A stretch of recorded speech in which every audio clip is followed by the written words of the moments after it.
샬롬 할렐루야. 요한복음 3장 5절에서 7절입니다. 예수께서 대답하시되 진실로 진실로 네게 이르노니 사람이 물과 성령으로 나지 아니하며 하나님의 나라에 들어갈 수 없느니라. 육으로 난 것은 육이요 영으로 난 것은 영이니 내가 네게 거듭나야 하겠다 하는 말을 놀랍게 여기지 말라. 아멘. 2차 영혼육 11번째 혼의 작용을 깨트리는 방법입니다.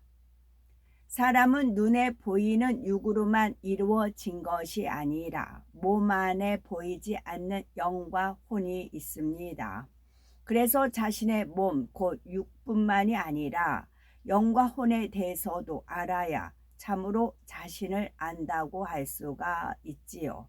또한 자신을 알아야 마음 먹은 대로 자신을 조절하고 통제해 나갈 수가 있습니다. 첫사람 아담은 영이 혼과 육을 다스림으로 영이 원하는 대로 혼과 육이 순종해 주었기 때문에 마음에 무엇을 원하면 그대로 할 수가 있었지요. 그런데 아담이 타락 후 영이 죽자 혼과 육이 잘 순종하지 않게 되었습니다. 그래서 사람들이 마음은 간절한데 그렇게 할 수가 없다라고 하는 것이죠.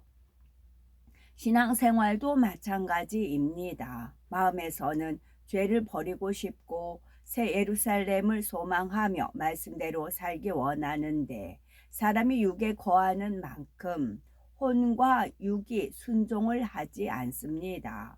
마음에서는 중심으로 기도하고 싶다 해도 육은 힘들다, 기도하기 싫다 하는 것이지요. 또한 마음에서는 사랑하고 싶다, 선으로 생각하고 싶다 해도 혼은 저 사람은 이해가 안 된다, 얄밉다 라고 하는 것입니다.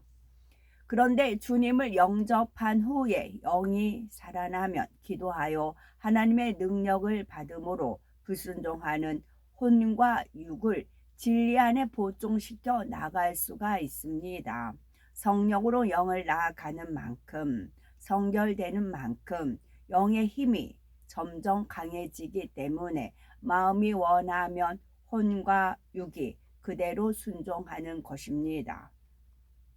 우리가 주님을 영접하면 성령을 받고 죽었던 영이 되살아나 중심에서부터 기쁨과 감사가 넘쳐납니다. 그런데 아무리 복음을 들어도 믿지 못하는 사람들이 세상에는 참으로 많지요.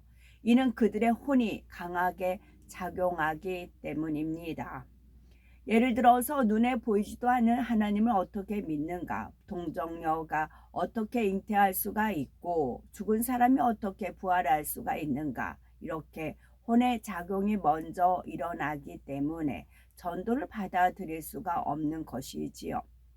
고린도전서 2장 14절에 육에 속한 사람은 하나님의 성령의 일을 받지 아니하나니 저희에게는 미련하게 보이며 또 깨닫지도 못하나니 이런 일은 영적으로라야 분별함이니라 말씀합니다. 따라서 사람이 영의 것을 받아들이기 위해서는 먼저 비진리의 혼의 작용을 깨트리고 마음의 문을 열어야 합니다.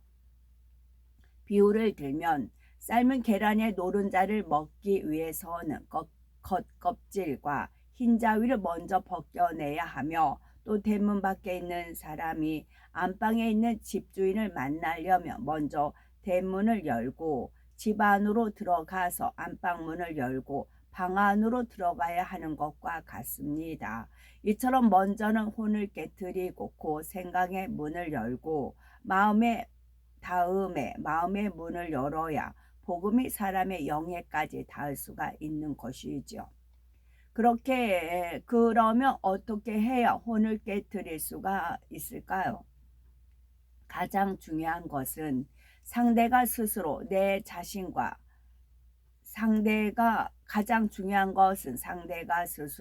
내 지식과 생각이 옳지 않구나 하고 인정하도록 하는 것입니다. 이전까지 자신이 옳다고 믿었던 지식들과 생각이 진리가 아님을 깨달아야 자신의 생각과 맞지 않는 영적인 말씀들을 들을 때에도 받아들일 자세가 되기 때문이지요. 예를 들어서 하나님은 눈에 보이지 않기 때문에 믿을 수 없다라고 생각하는 사람에게는 눈에 보이지 않는다고 해서 믿지 못하는 것은 잘못이라는 사실을 깨우쳐 주어야 합니다. 공기나 바람 혹은 적외선이나 자외선이 우리 눈으로 볼 수 없다고 해서 존재하지 않는 것은 아니지요. 마찬가지로 영이신 하나님을 우리 눈으로는 배울 수 없다고 해서 믿을 수 없다라고 하는 것은 잘못입니다. 하나님께서 살아계신다는 사실을 가장 쉽게 알려줄 수 있는 증거들은 사람으로서는 나타낼 수 없는 권능의 역사들입니다. 하나님만이 행하실 수 있는 기사와 표적들을 통해 보이지 않는 하나님을 믿게 할 수가 있는 것이죠. 어떤 사람들은 진화론은 과학적이므로 믿을 수가 있고 창조론은 비과학적이라서 믿을 수 없다라고 합니다. 그러면 진화론이 오히려 과학적이지 못하며 창조론이 더 과학적이고 논리적임을 알려주면 되지요. 예를 들어서 인종과 문화를 초월하여 모든 사람이 눈 2개, 코 하나에 콧구멍 2개, 입 하나, 양쪽 귀 등 그 구조와 기능까지 동일한 것을 통해 진화론이 옳지 않음을 깨우쳐 주는 것입니다. 이는 짐승들, 새와 물고기, 심지어 곤충들까지 동일하지요. 이렇게 모두가 동일하게 진화된다는 것은 수학적인 확률로도 결코 불가능함을 알려주는 것입니다. 이는 과학자들도 인정하는 사실이며 반드시 한 분이신 창조주가 동일한 설계에 의해서 창조하셔야만 가능한 일입니다. 그 밖에도 역사적인 증거들을 설명해 줄 수도 있고 자연을 통해 비유 들어 줄 수도 있습니다. 어떤 사람에게는 논리적이고 지식적인 설명을 해주고 어떤 사람에게는 권능을 보여주고 어떤 사람에게는 적절한 비유를 들어줄 때 쉽게 혼이 깨어지고 마음문이 열립니다. 각 사람에게 어떤 방법이 가장 좋을지는 기도하는 가운데 성령의 음성을 듣고 지혜를 얻어야지요. 예수님께서는 사람들에게 영의 일들을 알려주실 때 혼을 깨트리기 위해서 비유의 방법을 매우 즐겨 사용하셨습니다. 예를 들어서 예수님 당시 율법주의자들은 예수님이 안식일에도 병자들을 치료하셨다고 해서 예수님은 안식을 어기는 죄인이라고 정죄했습니다. 그러나 하나님만이 하실 수 있는 역사를 예수님께서 행하신다면 예수님은 율법을 어기는 죄인이 아니라 하나님의 보장을 받는 분이라고 생각해서 마땅합니다. 안식일이든 다른 날이든 하나님의 권능으로 병자를 치료하며 귀신 들린 자를 고쳐준다고 해서 이러면 행함이 어찌 하나님을 거역하는 일이고 율법을 어기는 일이겠습니까? 이러한 행함이 어찌 하나님을 거역하는 일이고 율법을 어기는 일이겠습니까? 이렇게 참된 것을 설명해 준다고 해도 당시의 율법주의자들은 이해할 수가 없었습니다. 그들의 혼적인 작용, 그 율법에 대해 스스로 만들어 놓은 틀이 너무 강해서 자신들이 옳다고만 생각했기 때문이죠. 이에 예수님께서는 여러 가지 비유를 통해 그들의 잘못된 생각과 틀을 깨우쳐 주십니다. 그리하여 혼의 작용으로 가로막혀 있던 그들도 자신들의 잘못된 생각과 틀을 발견할 기회를 얻을 수가 있었던 것이지요. 이미 구원받은 성도들의 신앙이 성장하고 영으로 더 깊이 들어가기 위해서도 비진리의 혼의 작용을 날마다 깨뜨려 나가야 합니다. 나름대로 열심히 신앙생활을 하지만 더 깊은 영의 세계로 신속하게 들어가지 못하고 정체되어 있는 사람들이 많이 있는데 그 중에는 혼적인 작용 속에서 영의 깨우침이 막혀 있는 경우가 많습니다. 욥의 경우 그는 행위적으로나 마음으로나 자신이 아는 한도 내에서는 지극히 온전히 행했기에 스스로가 악하다고는 전혀 생각할 수가 없었습니다. 그러나 그의 깊은 본성 속에는 분명 악이 있었고 더 온전해지기 위해서는 이것조차도 발견해서 벗어버려야 했죠. 스스로가 온전하다고 믿은 욥이었기에 그가 악을 발견하고 깨닫기 위해서는 하나님께서 특별한 방법으로 그의 혼을 깨뜨려 주셔야만 했지요. 그래서 하나님께서는 욥에 대한 사단의 송사를 받아주시고 심한 연단을 받게 하십니다. 이 연단 가운데 욥은 가족도 잃고 재산도 잃고 온몸에 난 악창으로 심히 고통을 받자 자신이 생각지도 못했던 악을 바라고 너무나 악한 말을 하게 되었습니다. 이 순간 하나님께서 그의 악을 깨우쳐 주시자 욥은 자신의 모습을 분명히 깨달을 수가 있었지요.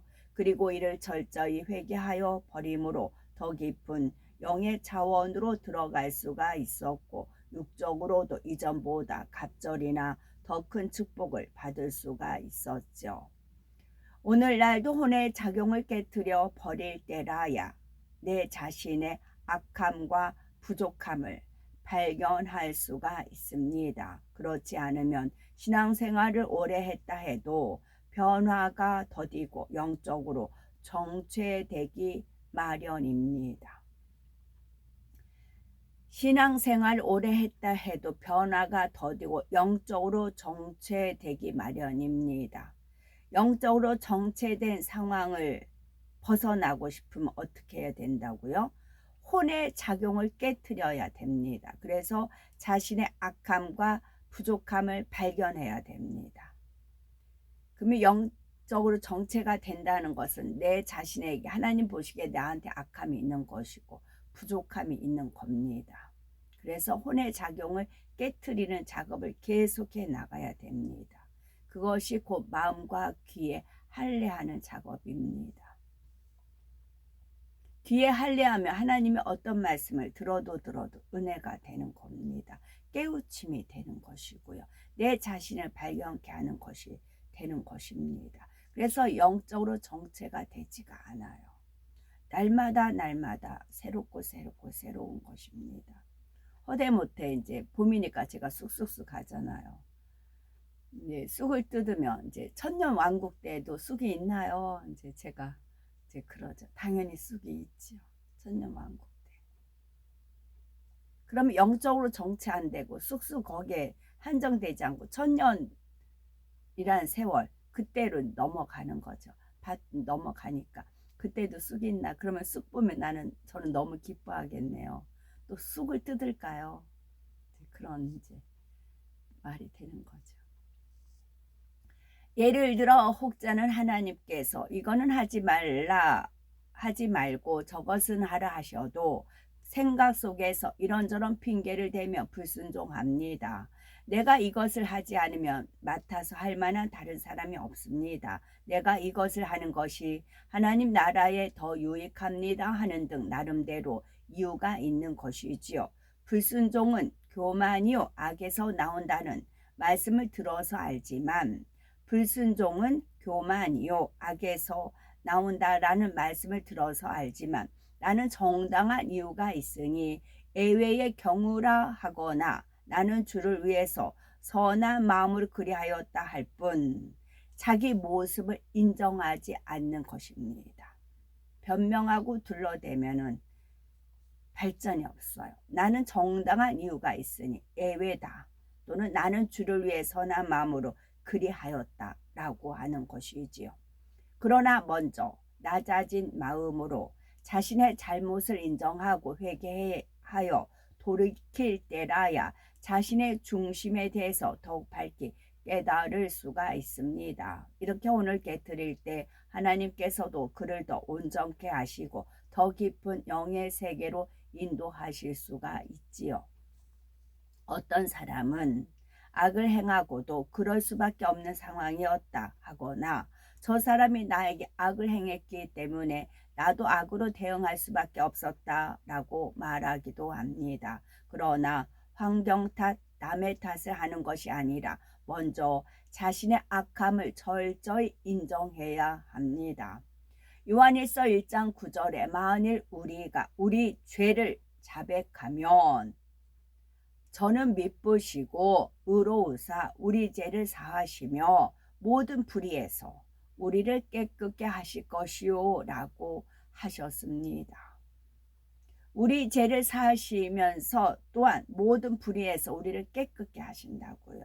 우리가 죄를 자백하면 죄를 자백하는 게 왜 힘들까요? 왜 어려울까요? 자기가 의롭다 여기기 때문에 그래요. 우리가 죄를 자백하면 하나님 아버지는 의롭고 미쁘시고 의로우세요. 내 자녀가 잘못했다고 하는데 모른 체 하지 않으신다고요. 내가 설사 잘못이 없어요. 예를 들면 중보기도가 그렇죠. 나는 잘못이 없어요. 상대가 잘못을 했어요. 잘못을 했는데 어쨌거나 연결이 됐어요. 그러면 내가 잘못했다고, 우리 주님이 그러셨잖아요. 내가 잘못했다고 자백을 하는 겁니다. 하나님 보시기에 저잔 잘못이 없어. 다른 사람이 잘못이 있어요. 근데 본인이 잘못했다고 하나님 앞에 빌어요. 그럼 하나님 보시기에 어떨까요? 이쁘고 이쁘지 않을 수가 없어요. 너는 잘못이 없는데. 지가 잘못했다고 비는 겁니다. 저는 잘못이 없는데. 그럼 하나님은 어떠시겠어요? 우리 예수님이 그러셨잖아요. 예수님이 뭔 잘못이에요? 근데 우리 죄를 위해 담당을 하셨잖아요. 그걸 막연한 차원이 아니고 내 자신이 그렇게 행하면 주님의 마음을 읽을 수가 있어요. 그래야 주님의 마음을 닮아갈 수가 있는 겁니다. 주님의 발자취를 따라가야만 주님의 마음을 어느 정도 읽을 수가 있는 겁니다. 하나님 보시기에 쟤는 아무 잘못이 없어. 근데 지가 잘못했대. 그리고 하나님한테 용서해달라고 빌고 있어요.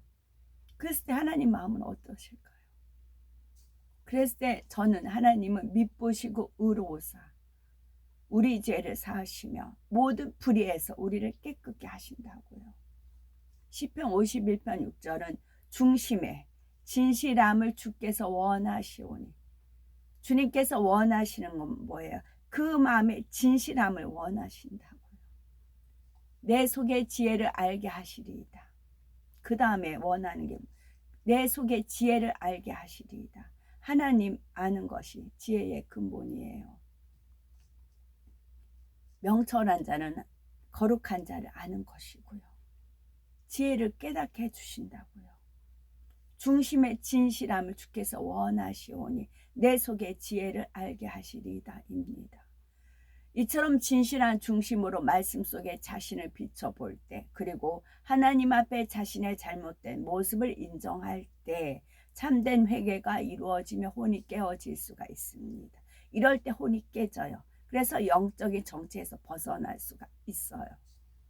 그럴 때라야 내 자신의 참된 모습이 발견되며 위로부터 은혜와 능력이 임하고 영으로 들어갈 수 있는 지혜가 임하는 것입니다. 그러면 하나님께서 은혜와 능력을 부어주실 수밖에 없지요.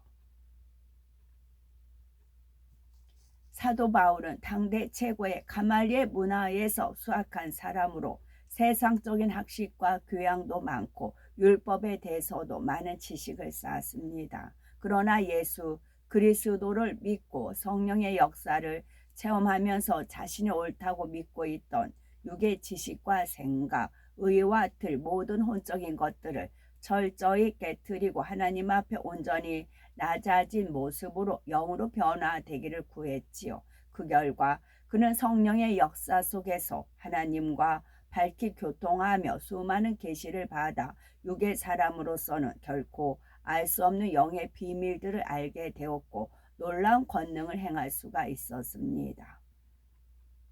오늘날도 영으로 들어가려면 이런 자세가 되어야 합니다. 혼이 깨어져야 말씀을 영적으로 깨우칠 수가 있고 순종도 할 수가 있으며 성령의 음성을 밝히 듣고 영의 세계를 보고 들을 수가 있습니다. 그러므로 항상 영적으로 깨어 모든 비진리의 지식과 생각과 틀을 깨뜨림으로써 날마다 더 신속히 더 깊은 영의 세계로 또한 더 좋은 천국을 침노에 들어가야 되겠죠. 아멘. 샬롬.